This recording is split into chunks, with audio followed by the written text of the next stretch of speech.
Hey, you. Yeah, I'm talking to you over there. Have you ever wanted to play the Full Metal Alchemist, Edward Elric, in Elden Ring? Well, today I'm gonna teach you, yes, you, to play Edward Elric. How do you like that? Trying something different. Hello everyone, it's been a little bit. Uh, I got a kick to play Elden Ring again after recently platinuming Dark Souls 1. So, here I am, with Edward Elric. Me and my little brother have recently been watching Full Metal Alchemist Brotherhood, and we're right about to finish. I could have waited till after we finished to make the build, but I'm at a point where Edward's probably not going to get too many more power-ups, if any, considering I'm in like the last 8 episodes. But I'll be sure to cover in the comments if something does get updated, and if I would add anything to the build. Anyway, Edward Elric. Let's go with the fast build so people with zero attention span and no real care for what I generally have to say about what's in the build and just kind of want the build straight up. Let's cover that for them real fast, shall we? Everything I do is quality for this build. You can probably opt for heavy, however I like to do quality myself personally. Now, I use the dry leaf arts you can use footwork if you'd like. I use a guitar, a spear, the clawmark seal, with the armor being the Fire Knight armor, the astrologer gloves, and the preceptor's trousers. I use a dagger talisman, an axe talisman, the Radagon icon, and the Phlox canvas talisman. And while I believe you can put whatever you want in there, I do use the Stone Barb Crack tier and the Opaline Bubble tier just for my own personal use, not necessarily because they necessarily match anything that Edward would do. Now, as for the alchemy side of Edward Elric, I like to use Bestial Sling, Garank's Beast Claw, Stone of Garank, the normal Beast Claw, and Heal. As for your Ashes of War, I use Palm Blast, which comes pre-laid into the Dryleaf Arts. I use Cragblade on the guitar, and Impaling Thrust on the spear. Alright, and if that's all you were here for, that's the build. Make sure to enjoy it. Alright, for everyone else that actually wanted reasons as to why I'm using things and or just wanted to hear me yap about Edward Elric for the next however long, welcome to the rest of the video. Hi, my name is Wako. You can like and subscribe, and I might actually make more videos. Maybe. I got something else in the works, so we'll see if I actually commit to it for once. Anyway, let's get started with why I'm using the spells I'm using, because that's always a good place to start in my opinion. Now, as far as alchemy goes in this show, there's the law of equivalent exchange. You can't make something out of nothing, is sort of it. Unless you have a philosopher's stone, but then there's kind of... It's complicated. Uh, Even then, I think philosopher's stone, they do technically use something to... As I said, complicated. Let's not yap on for too long about things in the show you probably already know. So, I like to use Bestial Sling as a basic rock throw. Garank's Beast Claw to mimic the ground, sort of being scooped and lifted out and sent out. We see Hohenheim do it a good amount, I believe. Stone of Garank, just another stone throw. Normal Beast Claw, once again, mimicking that similar thing. And I actually use a non-beast incantation here. I use Heal. Edward has been seen healing himself on more than one occasion, and I just figured out you could hold heal for a little while there. I didn't know you could do that. Some god maker I am, eh? Anyway, so that's what I like to use. I like to use the beast incantations because they remind me the most of alchemy. Now, I do want to say that alchemy is normally shown with red lightning spouting out, or at least lightning in general. So there are a couple things you could use, like Lansax's Glaive, Stake of Fortisax, or whatever they're called. You could even use the Dragon Infusion that covers your body in red lightning, if you so choose, and have the Attunement Loss of Spare and a building into extra faith. I went sort of minimal faith with a more focus on the dex strength side of things. However, if extra life is to be believed for once in its life, the Urge Tree Seal, I think it is actually better than the Bestial thing for incantation damage regardless of the 10% buff, but it is Vextra Life, so take it with a grain of salt. I just run the Beast thing because it says more potency on Beast incantations, which is what we're using for this build. So, once again, take it with a grain of salt, but if you know better, or you know Vextra Life is right there, then the Erd Tree Seal, or whatever they recommend, you could use instead, and then you could use the Dragon things, and spec maybe more into Faith, and then make everything else keen for deck scaling. Alright, now, as for our main weapons, Edward is very good with martial arts. We see him use it quite often in the show, so Dryleaf Arts felt like a no-brainer. When Edward isn't using alchemy, he's more than likely fighting hand-to-hand.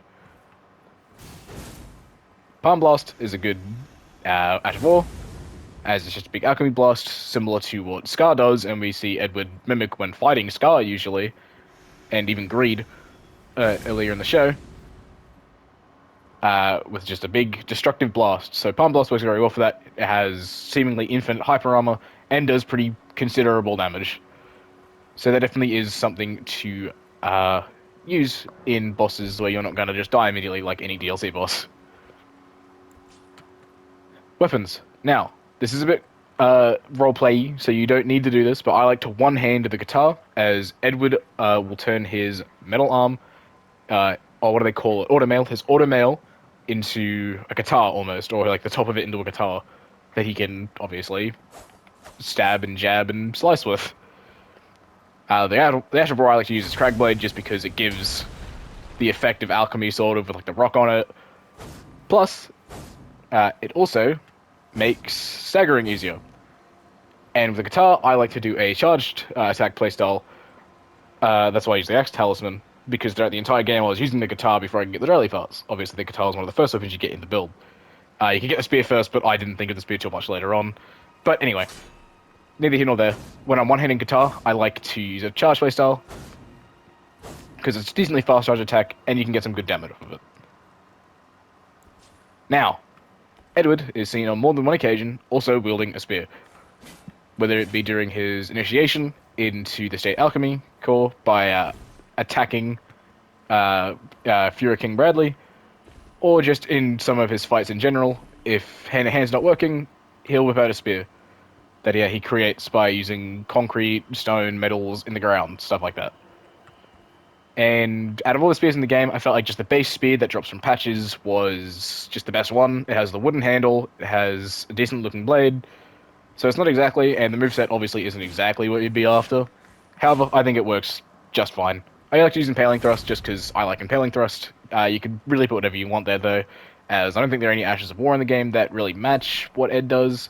Same sort of thing with the guitar. I don't think there are really any Ashes of War that show what Ed does necessarily. There are things you could do, but unfortunately fist weapons are kind of limited. I would have loved to have Impaling Thrust on the guitar. It actually comes with Impaling Thrust, but you can't infuse it then, which is really sucky. However, if you're doing a more Dex Faith-oriented version of the build, you might get away with it just fine, although once again, Keen would make the damage scaling higher. I think it's stupid that guitar starts with an Ash of War it can't realistically learn. I think if it starts with that Ash of War, it should be relearnable if you have the Ash of War.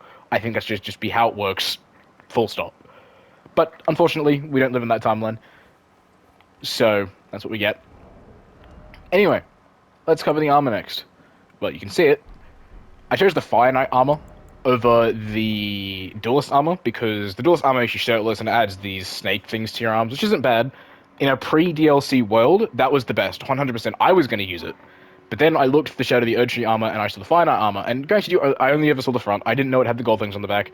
But I thought that's pretty perfect. Unfortunately, we do have these gold things on the back, and altering gets rid of the cape entirely, which is the entire reason we want this. So the gold things, while a bit of an inaccuracy, it's fine. I still find that I like the Fire Knight armor as Edward's chest. The Astrologer's gloves, Edward wears white gloves. And the Preceptor's pants because he wears black pants with black boots, to my knowledge, from just, like, off memory. Anyway, that's the armor. My reasoning for it, once again, you can always change anything you feel is necessary to change. As for talismans, the Dagger Talisman will enhance the critical hits we get from stance breaking. The Axe Talisman will increase our charge attack. I believe it's our damage with the charge attacks, and if we're using the guitar, this will be very handy. I like to do charge attacks with the Dryly Farts, and honestly, the Spear has a really good charge attack. It just takes a little bit, so I normally go for Impaling Thrust over it, but it is an option if you want to.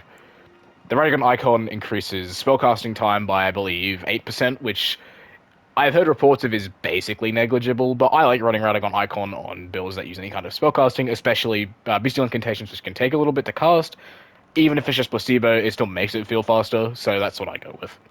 And Flux Canvas Talisman to increase the damage of incantations by about, I think it's 8% as well. These are effectual life numbers. Feel free to shoot me if I'm wrong. As for the physic, these are just things I like. Opaline Bubble Tier because it's basically a free hit that you can take, and Stone Barb Crack Tier because that mixed with Cragblade on the guitar makes stance breaking pretty fucking easy, even on higher stance enemies like the ones in the DLC. But anyway, that's our Full Metal Alchemist build. Um, I'm not confident enough in the sliders to really be able to say, hey, you should use these. However, I will show them off just in case. I have seen some Edward sliders online, and they weren't personally to my liking, so that's why I made my own. So I'll show you mine just in case you like mine a bit more than you like others. I feel like with sliders, people try and focus on anime characters' massive eyes too much. I feel like if you're making a character, you have to try and humanize them a lot more. Otherwise, you kind of end up with a character that looks really unnatural, in my opinion. Like the eyes would just be too big or too far apart, so you have to kind of humanize them a little bit, make their eyes smaller, make like focus on their like jaws. If they're like really pointy, give them like a longer chin. Don't try and focus on the fact that it's pointy. If they're like Ed, where their jaws are like a bit bigger and wider, make their jaw a little bit wider. That's all you have to do. Um, at least for me. With these colors, by the way, this is PS5. I know sometimes colors are a bit different on consoles or TV settings and stuff like that, or monitor settings, I guess, for normal people. Um, so just keep that in mind with all the colors as well that I show off. Um, but yeah, I feel like people sometimes miss the point that I make characters in games. There's some really good ones. Like I have a saved thing of Freerun that I want to do at some point. So expect that at some point, I guess. But his sliders are good. I think I did well, but there's definitely probably someone who could make something better out there for sure. Alright, those are our sliders. I made a muscular. Fortunately, there's no height slider, so I can't make him short. There we go. That's Edward Elric, the Full Metal Alchemist from Full Metal Alchemist Brotherhood. Specifically, is what I've watched. All right. So if you watched to the end of the video, thank you very much for giving me the time of day to explain why I use the things I do. And overall, I think it's good to be back in Elden Ring. I've had a lot of fun with it. I don't know how long I'll be around in Elden Ring. I don't know how many builds I'll be able to pump out before I get bored again.